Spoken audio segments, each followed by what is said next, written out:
Gotta admit it, Ed. I think you've really got a winner here. Thanks, Gloria, but you're paid to say nice things like that. No, I'm serious, Ed. It's got heart. Yeah, but you know what they say. Christmas movies rarely last. Of all the things I could have written. You may be right. If you're going to do this right, you're going to need a legend for the lead role. Who do you have in mind? There's Ben Walker.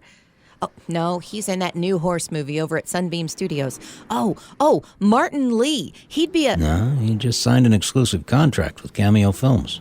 If only we could get Keith Curtis. Keith Curtis? You know, he'd be perfect. He's been retired for 10 years. Yeah, but he was at the top a decade ago. People paid to see him then. I think they still would. So, you want me to call on Mr. Curtis? Your title is casting director. What do you think you should do?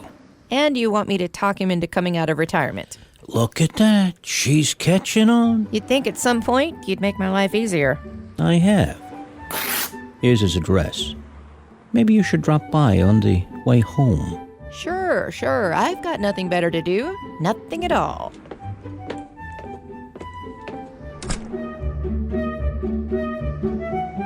Welcome to the Christmas Storyteller, a Christmas production set in the early 1960s. One studio is holding out hope that they can lure him back to the stage for another seasonal performance. They might get some unexpected help along the way.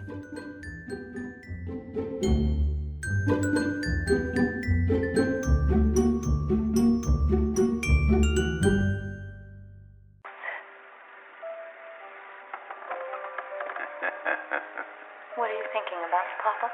Of you, as a child. I hope I wasn't a burden. Burden? Oh, never that. Do you remember how you helped nurse your brother to good health when you were little more than a child? I do. The doctor did not believe he would survive. And I believed he should not die. And so, you defied the good doctor, treated your brother with all that you had learned. And he lived. Yes, he did. And I have grandchildren because you did not give up on your brother. Papa, why is this story important to you? Because you don't belong here. What? Oh, I am grateful that you are here, but you're a headstrong, willful woman. Pardon? The day is coming when I will no longer breathe the air of the living. When I'm gone, I want you to have an idea of where you are going with your own life. Every time I have proven Mr. myself, Curtis? someone has come along and taken all I have your papers, sir. I know, dear daughter. Are you okay, sir? War is coming to our own land. William. Looks like I fell asleep. I brought in the afternoon paper for you, sir. Thanks, William. Are you okay, sir? Just watching some of my old movies in my dreams, I guess. Well, there's some fresh coffee on the table for you, sir. The old days were pretty good, you know. Don't give up on today, sir. Well, I really believe some of my stories meant something to some people. I'm sure they did, sir. Will you be going out for dinner tonight? No. Although I may take a walk. Should I get the umbrella, Mr. Curtis? It doesn't look like rain. But if it falls, maybe I deserve to be soaked to the skin. I'll get your jacket, sir. Well, there's really no need, William. Am I such a doddering old fool you must treat me like a child? No, sir. I certainly meant no harm. Don't pay attention to this old man.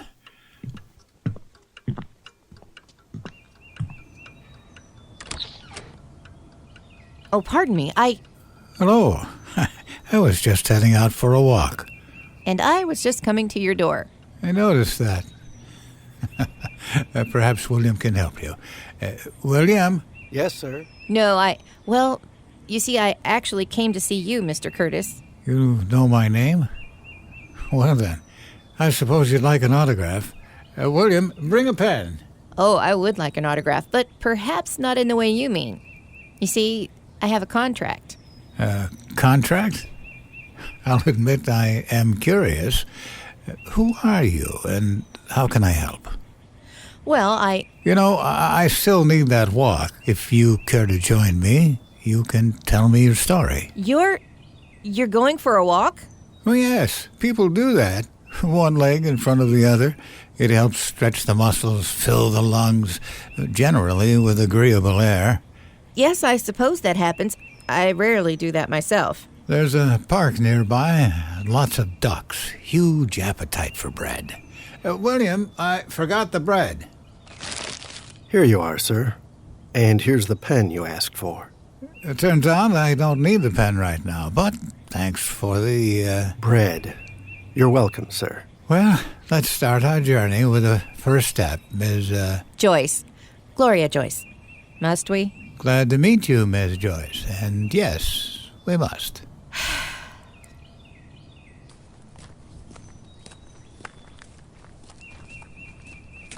I really don't want to waste your time, Mr. Curtis. All right, then. What's on your mind, Miss Joyce? I'm a casting director for a new movie. I see. Perhaps I should continue my walk alone. No need. I know you're retired, but we have a role that we believe would be perfect for you. So far, this is nothing I haven't heard before. Look, I know it's a long shot. I know you haven't acted in several years, but it's my job to do what I can to convince you to take the role. So, this is your job, is it, Miss Joyce? Well, I understand.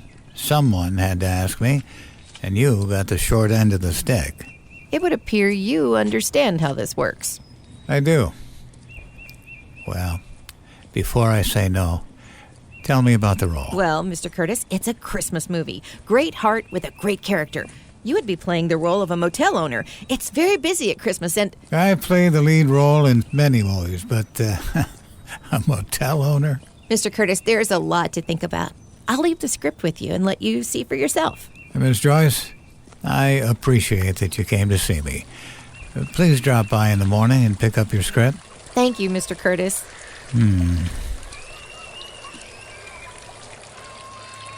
Well, since I'm here, I might as well feed the ducks. That always makes me happy. Breadcrumbs for all. Well, aren't you the greedy one? Do ducks ever get dessert? Oh, here, it's yours. Take all of it. I need to finish my nap. The sun is making me sleepy.